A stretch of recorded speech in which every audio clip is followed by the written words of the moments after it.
Hello, Smart Money Cheap podcast listeners. Welcome to this week's show. My name is Kirk Chisholm. I'll be your host, and today I'm joined with Doug Hagren. Hey, Doug. Hey Kirk, how you doing today? Doing great. Doing great because I don't live in Minnesota. Hey, listen. I want to start today with a controversial statement.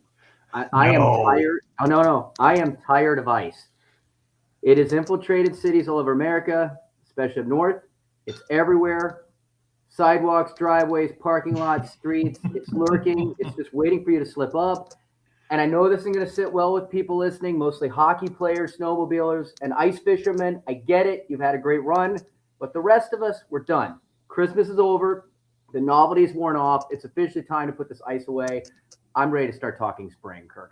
Well, actually, I'm looking forward to ice because I know you my are. You're one drink, of the my ice is melted in my drink. And my backyard, it's been like 47 degrees for the last few days. My backyard ice rink is basically a winter pool again. So I need more ice. I need ice. Like you, the pushback. I knew I was going to get it today. Well, it is once again cold here in the Northeast, and stuff is freezing again. And I walk the dogs. And I'm like, God damn! Like I had to get back inside. When your puppies are looking up at you, like, what the is this? Like, Yeah, it's. we are all our ice is melted. It was like in the 40s. It was crazy. My ice rink was a disaster. So lots of rain, but actually we're gonna have a cold snap for the next week or so. So I'm excited about that. I can actually skate in my backyard again. Yeah, it's coming back. The last couple of weeks look pretty cold. So. That's exciting. But I know you got a lot going on in the land of 1,000 frauds, but I'm sure we'll get through it, Doug. So we'll hold a moment of silence for Doug. there's the reality is that there is one thing that is always true. It's kind of like they say that, if we have a nuclear fallout, that, cockroaches and Tupperware. The one thing that coming out of this that is absolutely guaranteed to be true, and I'm already seeing it, is the rhetoric on extremes. If you're not with me, you're against me, shut me down. And that's the part that I think most of us, going back to the late aughts, the late teens through COVID, are all getting tired of. It's like dialogue. I play tennis with someone who's telling me last night that a friend of theirs actually was picked up off the street and is now disappeared. All they know, they're in a detention center in Texas, and they're very upset about it. But the reality of the thing is, they're still talking about it, and they're still having conversations. And that's the thing I just want to put out there is, let's keep talking, because the day we stop talking is the day everything falls apart. And unfortunately, there's too many people just ready to do that these days. So yeah, no, I hear you, man. I hear you. It's tough. So speaking of, it's a podcast.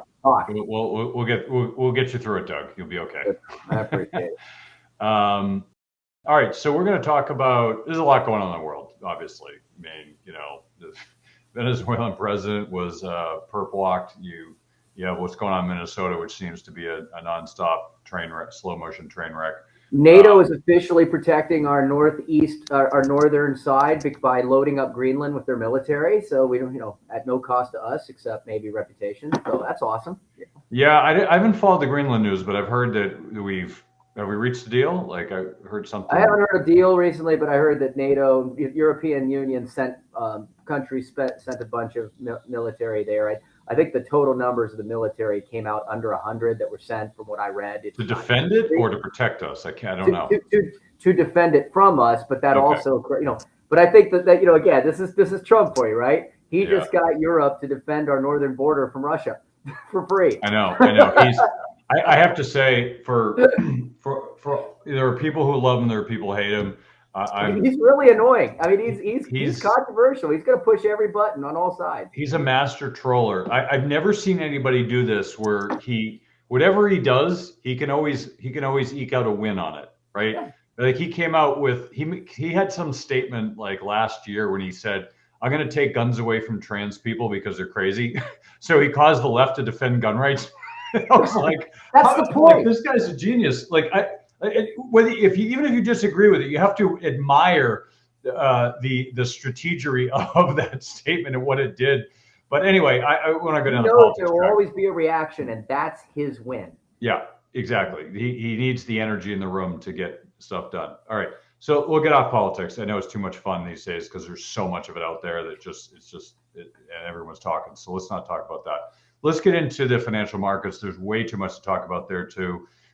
Those of you who have been sleeping or new to the show, or frankly haven't been paying attention to us for the last year, We will try to do better so you don't fall asleep during the show.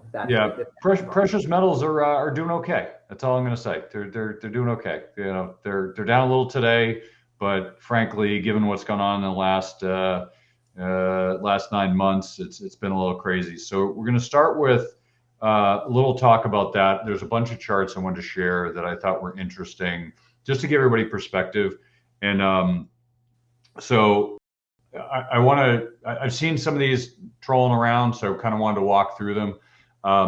This is the gold to silver ratio throughout history. Okay. So we're going to talk about gold and silver today a little bit, because I think there's a lot of, well, let's just say there's a lot of people talking about it, and there's a lot of junk out there, a lot of speculation, and a lot of BS. I'm going to try to share stuff that's not BS, or stuff that's, I'll at least explain in a way that makes sense. But anyone who's talking about, well, they know why silver's taken off or gold's taken off, they don't know. No one knows. You can't know. It is unknowable. You can have a supposition, you can have a theory, but you don't know. Like, there is no knowing in the financial markets. There's only guesses. So if you look back in history, and this is going way back in history, it was basically, call it, 1 to 10. 1 ounce of gold, 10 ounces of silver, somewhere in that neighborhood. 1 to 15, it was in that range. So basically 1 to 10, 1 to 15 is probably a reasonable number for long-term expectations. Now, for quite some time, there has been a discrepancy in this in the recent past, where we got up as high as 121 or 109 to 1. It was really high. And that was, I think, back in April or May. And I noticed that. And that's when we got really bullish on silver. But if you look at the history of it, right now it's actually not 1 to 91. It's actually closer, I think, to 65, I believe. Either way, it's still out of balance.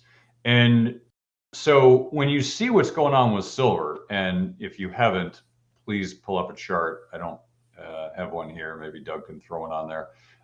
Here we go. Here's a chart. I found one. Don't worry about Doug. So here's the gold to silver ratio. Okay. And this actually, it doesn't account for I think 2020 was a little different. That was during COVID. That doesn't really count. But if you look here, it was over 100 to 1, which is really high. If you look back in the 70s, it goes as low as 15 to 1. In 1980, 15 to 1. 2011, it got to 30 to 1. So if you kind of look at this, and this, I don't want to call this a chart crime, but it borderlines on that. I'm just sharing this for perspective for the historical chart of gold to silver ratio, where it got really high recently, and then it's kind of fallen off, which is a good thing, right? But there is a balance where silver. So if you think of it this way, you have two assets both going up, right? They're both going from the lower left to the upper right on a chart, or in this case, from the lower right to the upper right on a chart, as silver's doing right now. It's going to the moon, as NVIDIA did when it started to take off. The thing's just going straight up. And so there's two things going on here, and this is how to think about it, right? If you look at gold is not skyrocketing. It's going up, but it's not skyrocketing like silver. So the fact that gold isn't skyrocketing and silver is should tell you that what's really happening is one of two things. One is there's a rebalancing of the ratio, because the ratio has been historically high, where silver has been undervalued compared to gold, and that's a historical anomaly. So at some point that has to correct, right? And it doesn't mean it's correcting because it's imbalanced. It's correcting because there's what we call reversion to the mean. At some point, some shape or time, things will correct just because that's what they do. That's how all markets work. extreme one direction, extreme the other direction, and then they try to find a balance in the middle. So between gold and silver, you should expect a rebalancing, which is what I see happening right now. Now, will that maintain that? I don't know. It depends why silver's rebalancing. But I will say this, that there's another piece to this, which if you hear all these people chin wagging about silver, there's not enough of it in China and blah, blah, blah, blah, blah. Okay. What you're not hearing, and what was clear, we shared this a few weeks ago, was silver. If you looked at the list, and I'll see if I can find it here, there's a list of strategic commodities that the government has put out that says we deem these as strategic commodities, and they are important to the stability of our nation and our economy. And I'm trying to go back and find all these charts. But that list, maybe it's not going to show up, but that list that I shared, it has on it silver. Silver is one of the strategic commodities. So what you're not hearing is that from many people, because they haven't actually looked at the list of strategic commodities. And by the way, I'm still looking for it. But if people realize that, and you know what's on the list, there's a bunch of rare earth minerals. And I can't even tell you what they all are. Here it is. 2005 list of critical minerals, and this is by the USGS. This is basically by the U.S. Department of the Interior Geologic Survey. This is a government page. This isn't something I came up with or some other wanker came up with. This is a government page. Aluminum, arsenic, boron. You got cobalt, copper. Right? Copper. Oh, there you go. Copper's important. We need that. Germanium, graphite, potash, platinum, palladium, nickel, manganese, magnesium. I'm not going to go through all these. Lead, blah, blah, blah, blah. Silver. Here you go. Silver, silicon, silver, zinc, uranium, tin, titanium. There's a bunch of things on this list. I didn't hear anyone talk about this. Silver. Why is that on the list? Well, oddly enough, it is a really important industrial metal. It has a lot of use cases, and we are running shy of it. It is also a precious metal or a monetary metal. So on top of the fact that we have a precious metal, which is historically deemed as the wealth of the middle class, the gold is the wealthy, and the middle class is silver, and copper was like the poor. If you go back, way back, that's kind of how they looked at it. So silver is an important monetary metal and has been for quite some time. On top of that, it's critical for many things, industrial uses. So if you have something like that, and they haven't really, the problem with silver is you can't really mine it. Silver, there's not a lot of silver mines. Silver is a byproduct of other mines. So that's the big problem with silver. You can find gold mines, you can hunt for gold, and there's people who do it and all that. Silver mines, there are a handful, but most of it is just a byproduct. You're mining gold, well, there's some silver there. You're mining, copper, there's some silver there. And so they do sell it, but it's not like it's a silver mine. And it's not thrown away because it has value, but it's not like you're finding an asteroid-sized piece of silver and you just mine it over years. That's one of the problems with silver, and that's why it's really hard to find, and industrial uses are using it up. It is used up. It is not coming back. It is used and thrown into some iPhone somewhere, and it's going into a landfill. So you're not exactly able to collect it. Although there are some people, based on the price now, who are trying to recycle silver from electronics and other things that it's used for. So I only mention this just because it's such an important piece of the puzzle that no one's talking about. Is that why silver's going up? Like I said, I have no idea. No one does. But if I was to hazard a guess, I would say there might be some shenanigans going on with people that are trying to capture as much silver as possible because they don't want the Chinese to have it, or whatever the reason is. But prices don't do that. Okay, that's all I'm going to say. If you look at, I'm just going to have to bring up the chart in silver because I've been talking about it so much. But Here we go. Here's the silver price. It's obviously down today. Let's see. Oh, crap. That's not what I wanted. Here's a silver chart. Okay. It shouldn't do this, right? If you look at this, it's kind of hard to pick up because if you're looking at this, you're probably seeing, okay. Well, it's not really doing what I wanted. Okay. Anyway. So if you look at silver, it's kind of gone nowhere and it starts to pick up a little bit. And, you know, it did pretty well throughout here. And then December happened and it skyrocketed. It went from basically $50 up to $93. Okay. Now there's claims that in China it's at $100, which may be true. There is a discrepancy between U.S. silver and Chinese silver because China has stopped imports, so they're trying to take as much as they can and not have it leave the country. Kudos to them. They're basically doing what we're doing. They're just taking. So if you look at the grand scheme of the playing field globally, right? And here's gold. Gold has not had the same kind of run. It's just slowly creeping up here, little by little. You know, that's okay, right? That's actually a good bull market. That is a healthy bull market. This is not healthy. This is an unhealthy bull market because what it means is it's spiking and then it comes back down and it causes people to freak out. It's unstable. So I would be careful of silver. I'm not saying it's not going to go higher. It probably is, but I would be very careful. Here's platinum. Platinum has also had a big run in December and has actually, it's kind of working off this run. This is actually a bullish behavior. It's kind of working it off. There's a triangle here anyway. So copper had a huge sell-off. It would have been a great time to buy it. And then it's done very well. And, you know, as long as we don't go into recession, copper should probably continue to do well. So what I would suggest is if you're looking at precious metals and thinking of adding them to your portfolio, you really need to start thinking about why do I have it in there? Why is this going to be a part of my portfolio?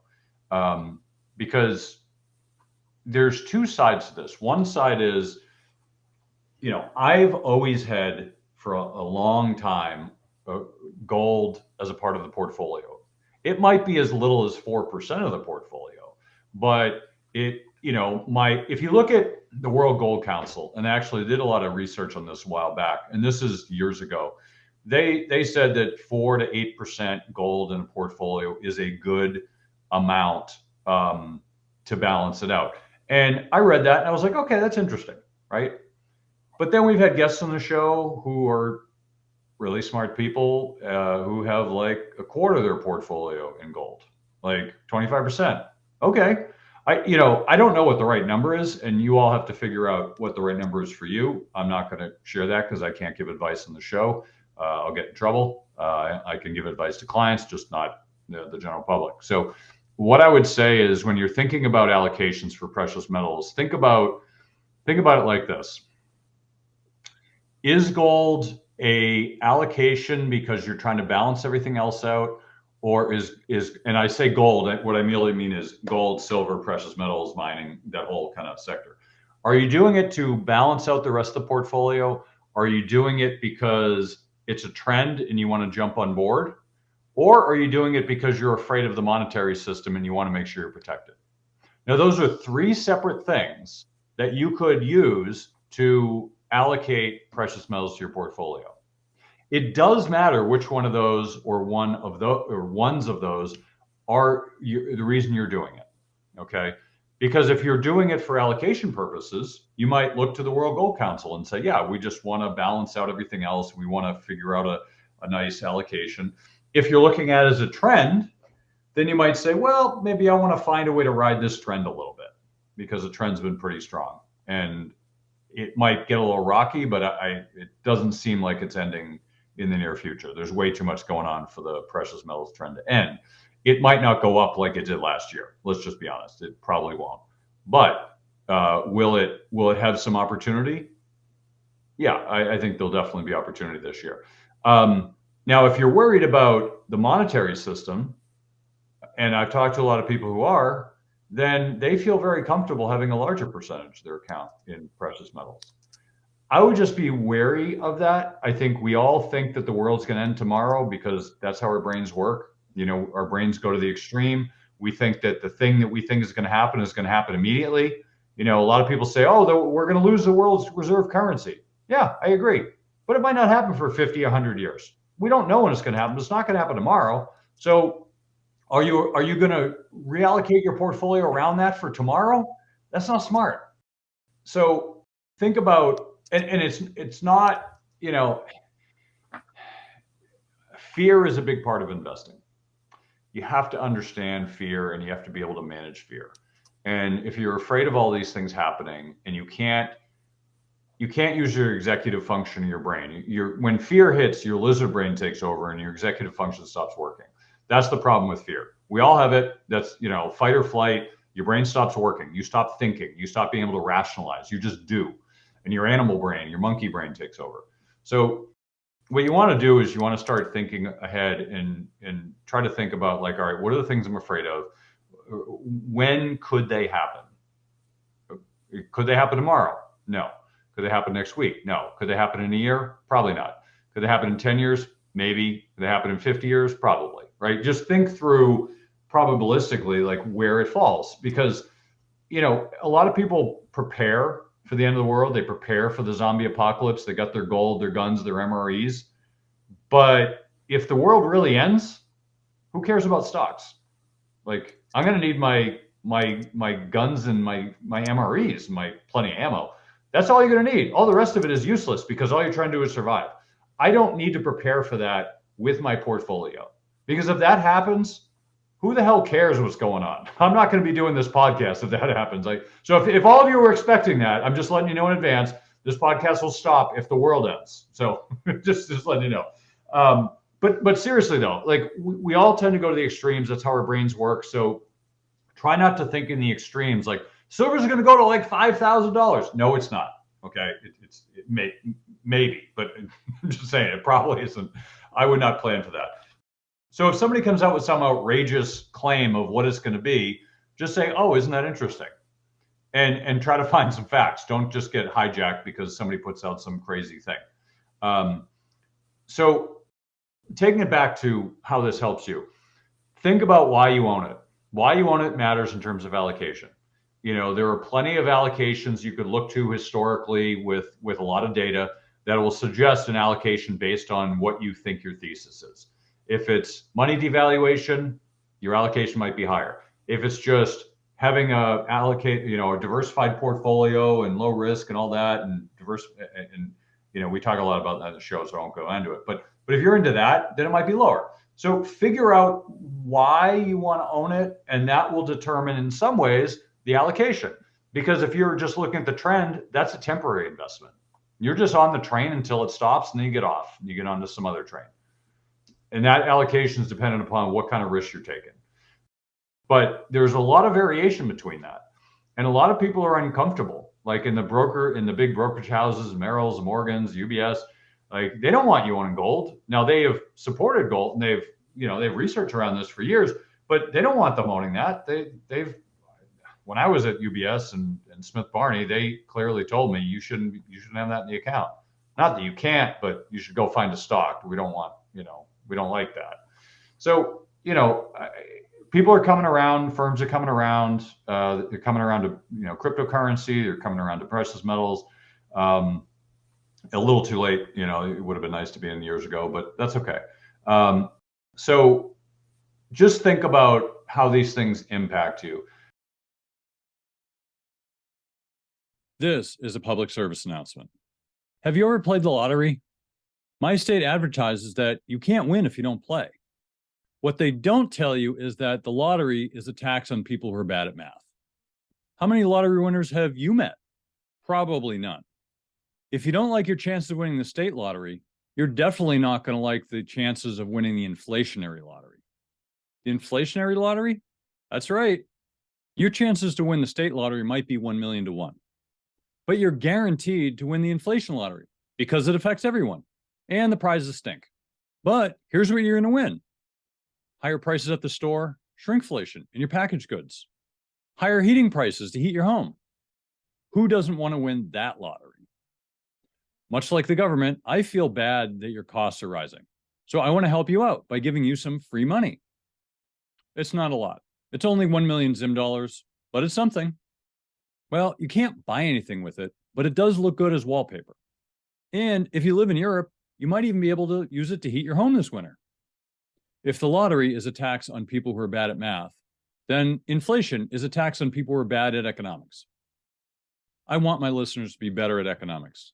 So I'm giving my loyal listeners free money. Go to www.moneytreepodcast.com/free money. Follow the instructions to get your free money today. I have a large audience and a limited number of these currencies. So let's make sure we get yours before we run out. Go to www.moneytreepodcast.com/free money. Follow the instructions and get your free money today. Before I get into the next section, Doug, what are some of your thoughts here?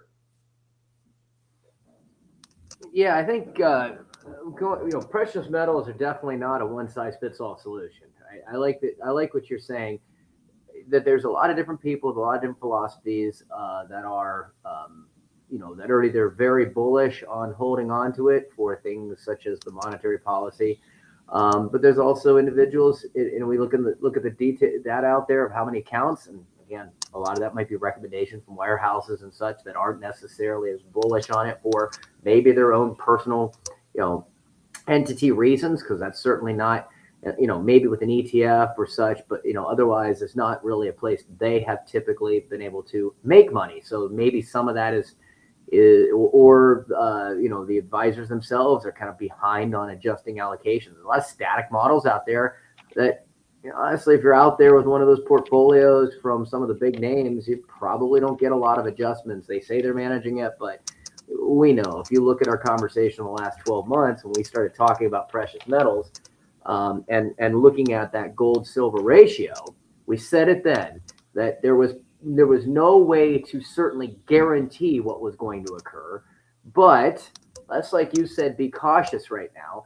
It's interesting that, yes, while there is a fundamentals side to investing, the fundamental side to investing has often, at least in the current world, where the current decade or so, has been overshadowed very heavily by the technicals. And so when you start looking at that gold silver ratio and you start to see that it's really, really stretched, there's probably a higher probability that it's a good time to get into that before it snaps back into a reversion to the mean. We are seeing that has started to do that since then. There's been and those that got in early have benefited from that. Is there still room to run? Yes, but we are now more in line with historical ratio than we were before. So the opportunity is less potentially than it was. But we're still, like I said, a lot of, we said this a year ago, adjustments, some people listen, adjustments made. But if you look at your portfolio and it wasn't added, again, a lot of people are under the misconception that their accounts are actually being managed. And what I mean by that, meaning look at what's going on in the world and look at what's probably the right fit right now. And it doesn't happen for, unfortunately, most people out there. Whether you're managing it yourself because you don't have the time to do that type of research, maybe you're listening to us or something. But certainly not, in most places where that's being managed by a shop, because they are not only, again, their own best interest, protecting things. They stick with it. They use history, and certain portfolio theories that can argue that are effective, but they just don't ever sway from. So, heavy allocation might make sense for some investors. It might be completely wrong for others. It depends on risk tolerance, time horizon, liquidity needs, what you're trying to protect against. And where noise creeps in is, as you said, there's a lot of talk about talking metals down, not always because they're bad investments, but they don't fit neatly into these models of proprietary platforms. So if it can't be custodied easily or managed easily or built on easily, all of a sudden it can be mislabeled as risky or speculative, more so than it may be. And it doesn't make metals good or bad. It just means that you have to really understand that the incentives matter. So before you add anything, gold, silver, real estate, or alternatives, run the same test. What job is this asset supposed to do? Where is it maybe in the technical history of things? Does it look like it's, undervalued historically to some of these? There's probably a better chance it's going up, unless there's some significant reason it might go away, which is probably more likely a company that might become obsolete than a precious metal, right? Or an index. What risk does this hedge? What does it cost you? Very importantly, in liquidity, taxes, and flexibility. Because owning something without reason, that's not diversification. That is just hope with a ticker symbol. And a reminder that I said, I want to come back to the taxes really quick before I turn it back to you. I said this in the last week or so, but another reason to potentially look at the diversification and and the holding of some of these assets, like cryptocurrencies, for example, is the fact that they may not be labeled as a security. They may be labeled as a property. If they're labeled as a property, which again, Bitcoin currently is, then it's not under the same rules that other securities are, stocks are. So one of the things that you should be looking at, especially you should be looking at taxes all the time in your portfolios. If it's an IRA, a Roth, or pre-tax, then the tax management is going to come from when you put the money in or when you take it out, or whether or not you're doing conversions. If you have a taxable portfolios or anything that's not in any retirement account, that taxation decision has to be made consistently, has to be made on what kind of dividends or interest is that producing. That's going to hit on your 1040 as interest and dividends, and it might be taxed at capital gains rates like 15% for most people, or 20 if you're higher income. But it also it also might be taxed at ordinary income, which again could be in the 30% bracket depending on who you are. You also have to then be cognizant of when you buy it and when you sell it. If you sell it less than 12 months, well, you're going to be paying ordinary income on that gain. If you sell it over 12 months, you're going to be paying capital gains, again, back in that 15-20% range. But guess what? That doesn't apply to crypto, to Bitcoin. So if you hold Bitcoin and it's down because you got into it at 120 and it's now fallen to, what was it in the 70s again? I think it's back up near in the 90s, but that's a $30,000, $40,000, $50,000 loss on when you bought it. You could sell that today, buy it back tomorrow, and capture that loss. And that's a huge tax planning strategy. And you've never been without it. Whereas if you try to do that with a regular stock, whether it's even crypto as an index, is an ETF, that is now a security. And if you do that and you sold it today and bought it back tomorrow, well, the IRS is going to pretend like you never sold it. So you don't get to capture that. It's called a wash sale. You got to wait 31 days to buy it back. So understanding those things and having those things in your portfolio and understanding how they're registered with the government, again, something you can watch very closely. It takes some tremendous opportunity there around tax management. That it goes beyond just, is it a cheap time to buy it? Is there opportunity? Is it an expensive time to buy it? Is that opportunity gone? Should we be selling for risk purposes? Tax management is something I would really pay close attention to, and that's another reason why some of these things make sense. Yeah, that's good, Doug. I appreciate it. And I think taxes are something we don't always think about, but it's an important part of the investing process. I want to get into a few things here. And we talked last week about what was doing well in the first week. We're a week and a half in, and frankly, some assets are up 5, 6, 7%. Asset classes, some assets are up 50% in the first 2 weeks, but like certain asset classes are up, like I think small caps is up like 5 or 6% in like the first week and a half. It's crazy. So, but what I wanted to do is I wanted to talk through like high level for the year, and I thought this was actually a good graphic that somebody that Bespoke put out about U.S. equities. Now, we just went through a great year. Well, let's say a good year, 17% and change up for the S&P. International markets were double that, if not more. So in comparison, the U.S. actually didn't do great. International markets did great. Precious metals did great. U.S. stocks kind of just did, better than average in recent years. No, 17% is that's no slouch right there, but still, in comparison to what everything else did, it was a laggard. So in looking at this, there's definitely some, actually, I'm bring this chart up first. In looking at, if you consider the US compared to the world, right? This is price to book. This is one of those metrics that people use. People use a lot of different metrics. Price to book is one of them. It's kind of a uniform metric because you're just looking at what's the book value of the company and then what's the price. It has nothing to do with earnings, which are different, characterized different in different countries. But if you just look at this, right, there are times where the S&P 500 is really, really pricey compared to the rest of the world, and there's times where it's not as pricey. And if you look here, you can see clearly that when it's pricey, it tends to be kind of peaks of the market. I don't know if this will be a peak, but in comparison to the rest of the world, it's all just kind of hanging out here. And we've just taken off and left them behind. Now, there's reasons for that, because globally, people didn't feel comfortable with other countries. Now, with Trump in office, you'd think, well, America first, right? Well, America's going to be the best place to be. No, that's not what's ended up happening. What ended up happening was international markets were the place to be. The U.S. did well, but international markets did so much better.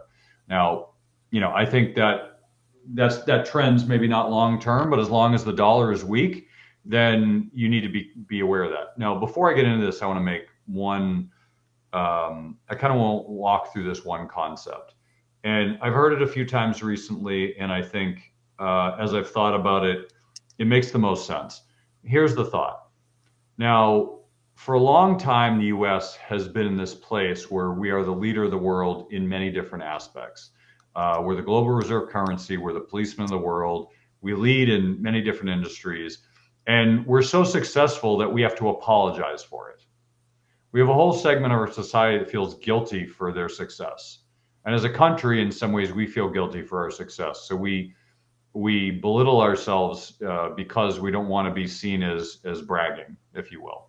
And it's hard because there's not a lot of competition. And so when you think about it that way, you think of all the things we've done.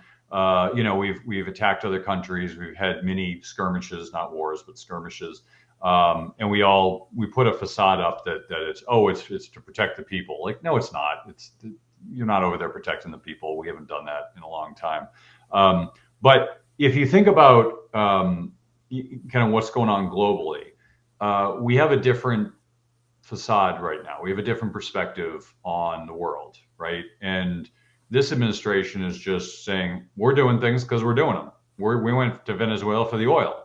Oh, usually we would come up with a good excuse. This time there were no excuses. Like, here's what we're doing. And as I was thinking about that and reflecting on perspectives here for the economy, what I started to realize is, so first of all, Trump wants a good legacy, right? He doesn't want to have an administration over like the worst economy ever. He doesn't want that, right? He's into his legacy, he's into his ego. Like him or hate him, his ego is a big part of who he is, right? He wants to be remembered. So what is the best way to do that? Well, the best way to do that is to have a rip-roaring stock market. Well, it's hard to do when the stock market's already expensive, we're already hyper-levered, we've got way too much debt. It's really hard to expand things from here. So here's a few things that can happen. I should probably pull this chart up first. So if you look at the markets, they can kind of run in a few different ways. And there was a really good chart here. I forget who put it out, so apologies if you deserve credit. And it's these different frameworks. Now, traditionally, you can have, and this chart is basically, there's an X and a Y, there's prices and economic activity. So the vertical is prices, the horizontal is economic activity. So you have four quadrants. The upper left is an inflationary bust. An inflationary bust is when you have high inflation and pretty much, and then, the markets go down.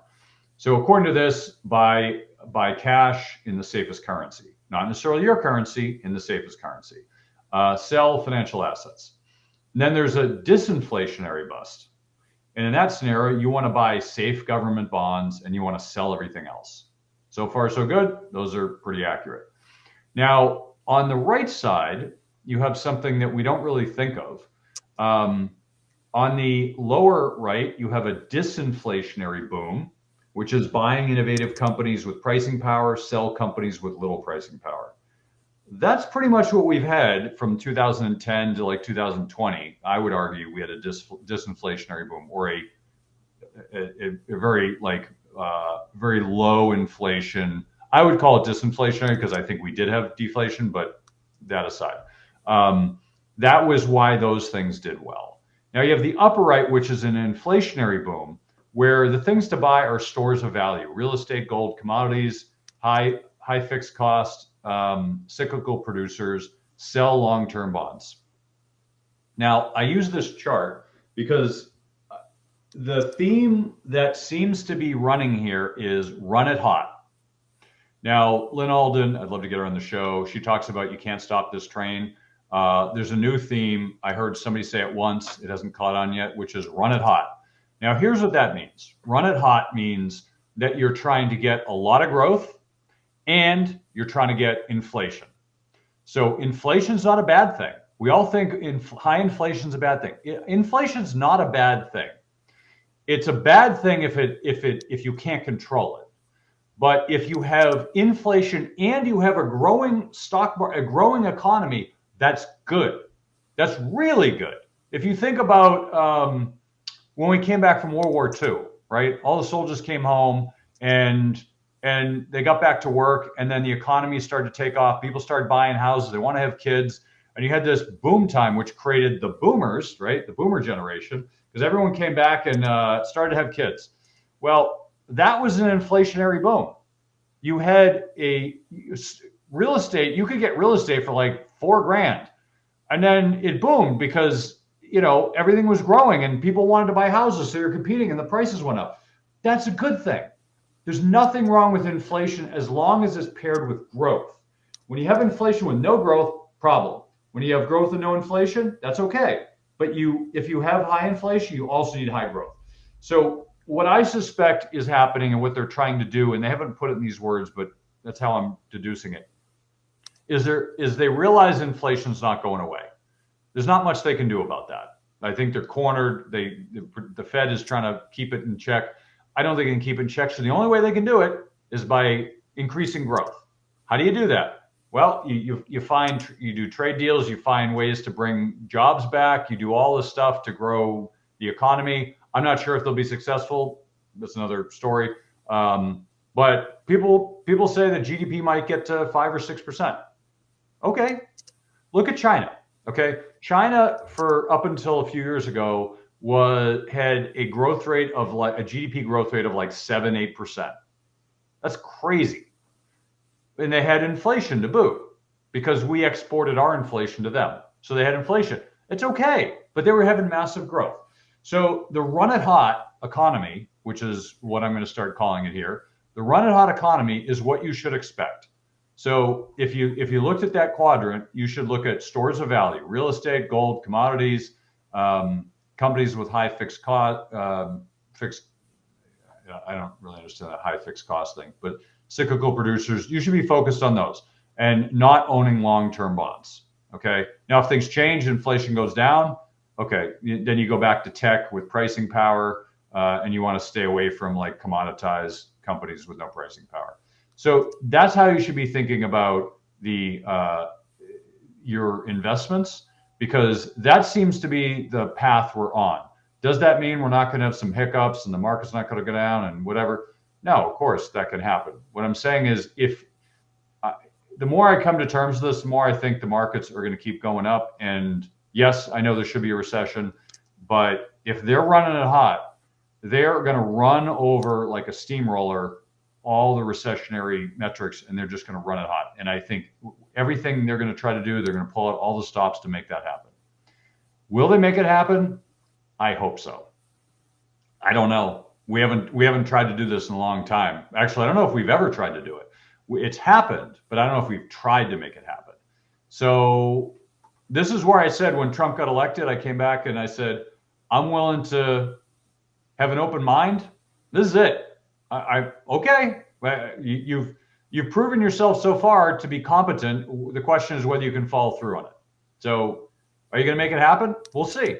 I'm open-minded about it. I'm cautiously optimistic, but the way I'm reading this leads to commodities going higher, real estate going higher. You need to be mindful of what's happening here. And if you're in big tech and you think big tech's going to take you the next 10 years, if this is the environment, you're going to be sadly mistaken. So just keep this in mind with your portfolios. Don't think that just because things did well before that they're going to continue to do well.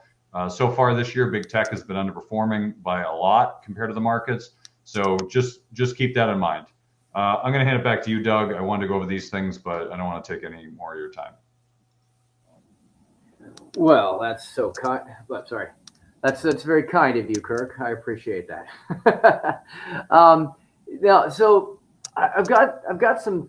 There's a bunch of different charts that I've thrown out there that we can kind of talk around a little bit unless we want to stay on theme. I think going back to your 4 quadrants.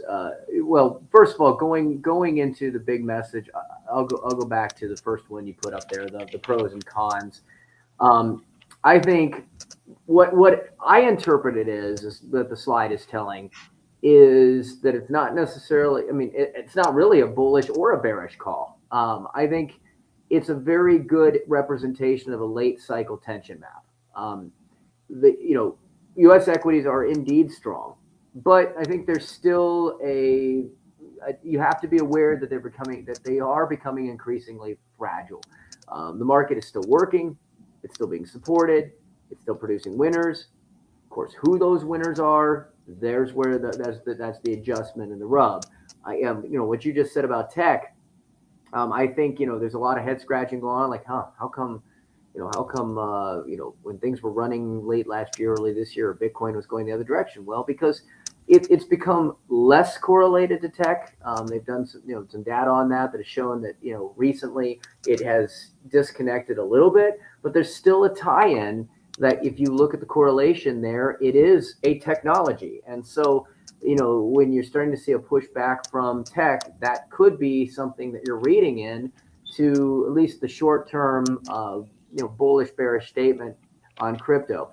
On that pro side of things, I mean the trend, momentum and narrative driven is really what's going right. Price action still intact. Momentum investors are still being rewarded.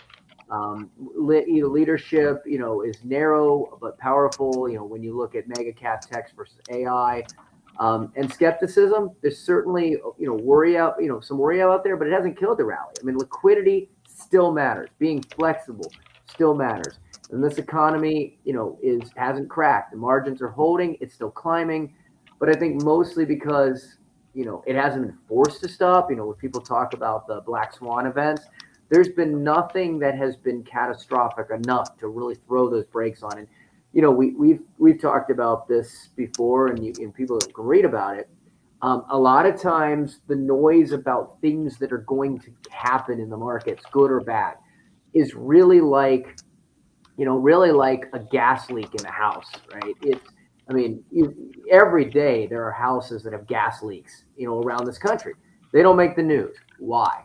Because the one thing that didn't happen was the spark, right?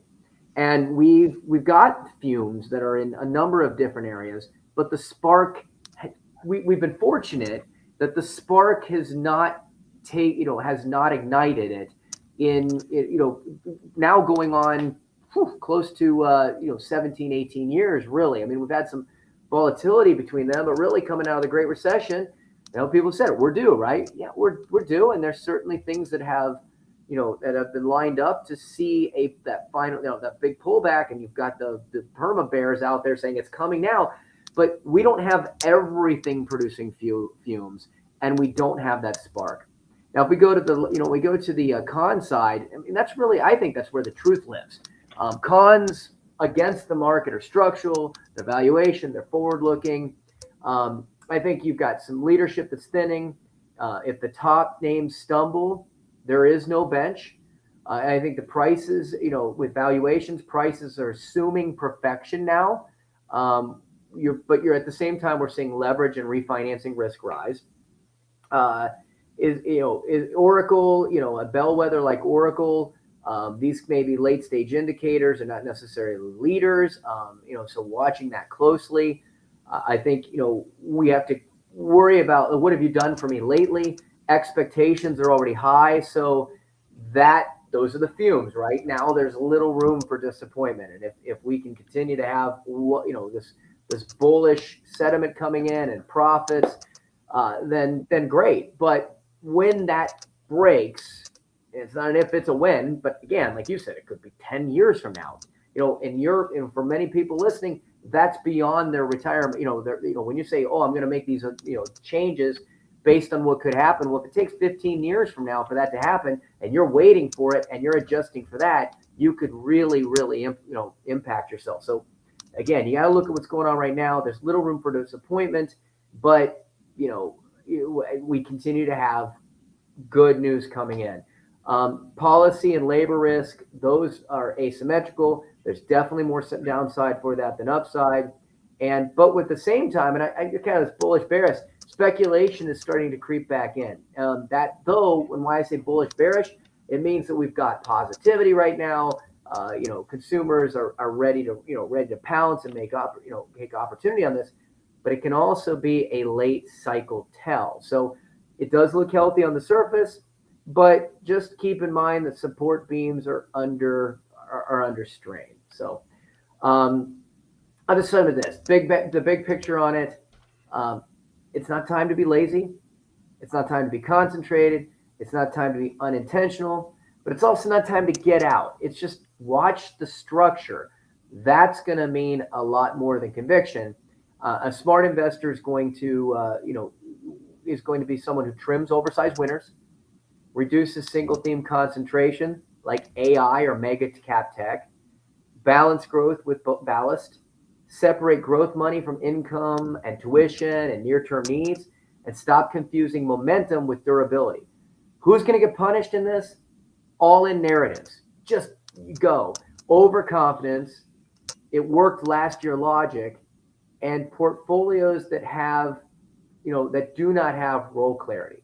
So it's a good market with bad habits forming. And I think, if it takes off like you're talking about, Kirk, by the way, this is the scary part, is that if we go back and you look at inflation in the 70s, buying houses small, and inflation being a bullish and a helpful thing because there was so much opportunity. The challenge now is things are very expensive already. So any increase in inflation is straining that even harder.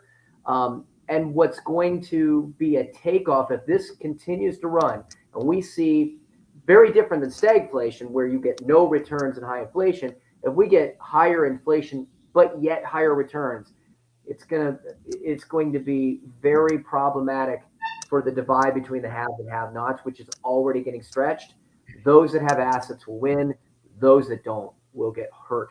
Yeah, I think it's interesting, and if you look at this list, it's still a bull market clearly.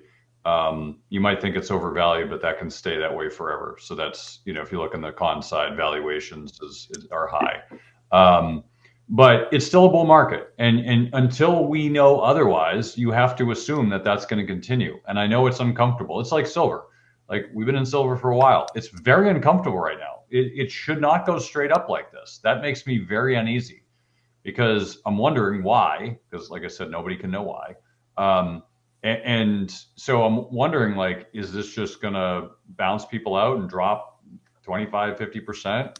Well, I mean, it could easily happen because what can happen is the CME can just come out and just say, all right, margin requirements are 100%.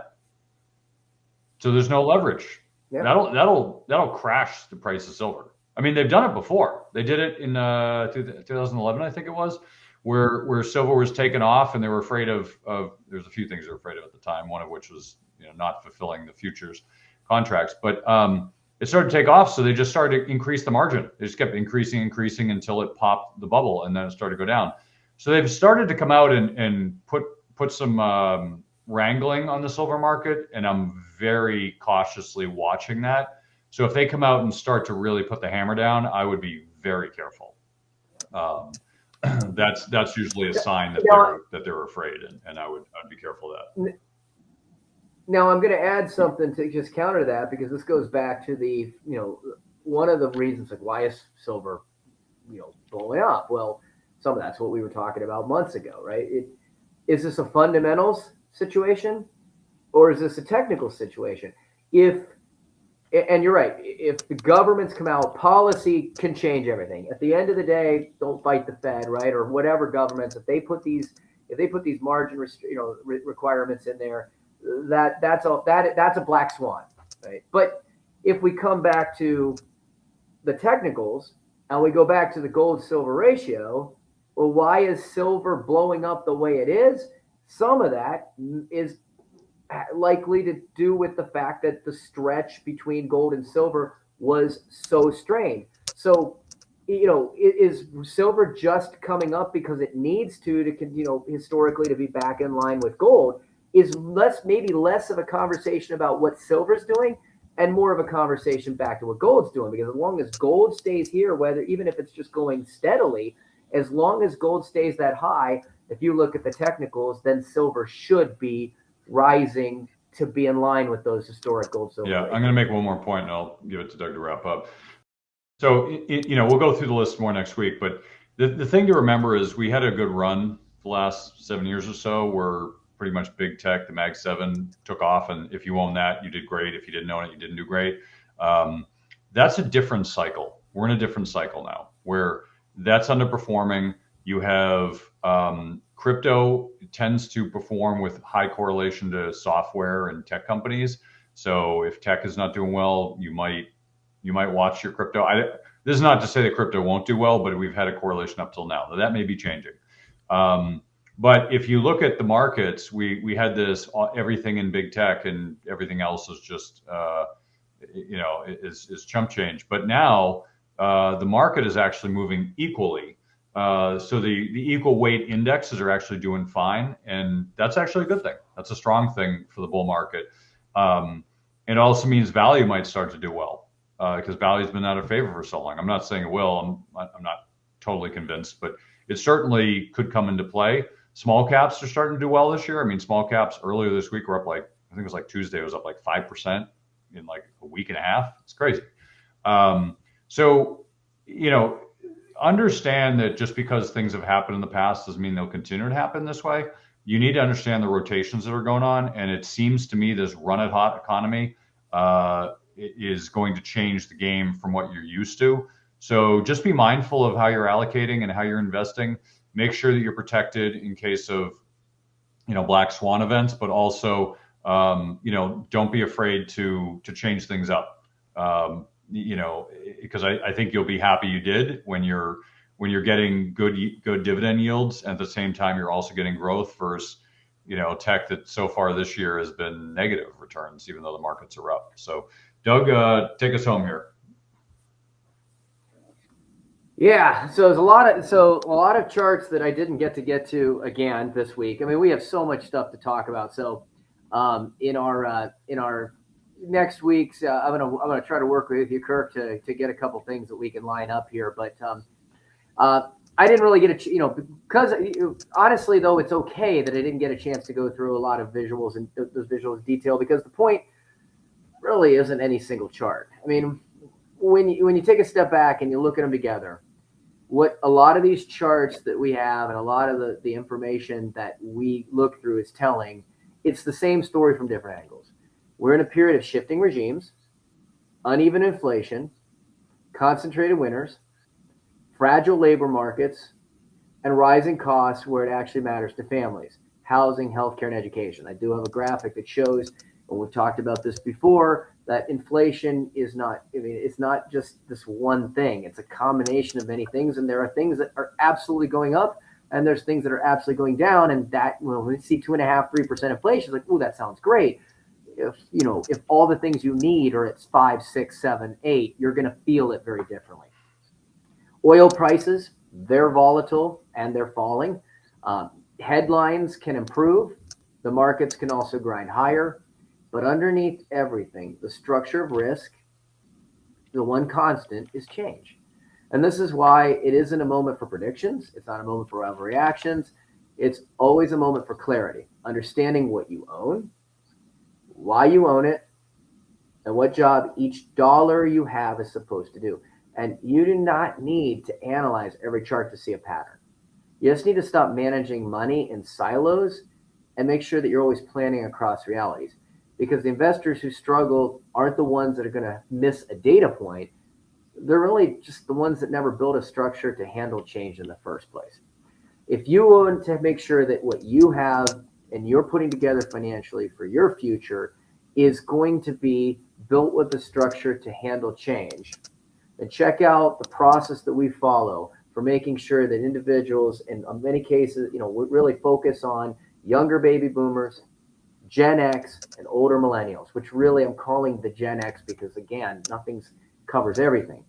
Those individuals are the ones looking right now going, the rat rate, we want to have the life, we want to have the balance, but yet we are constantly facing the grind and they're getting tired. If you're one of those that's getting tired and you want to see, is there a way for me to get out of this rat race? Is there an opportunity for me to have control?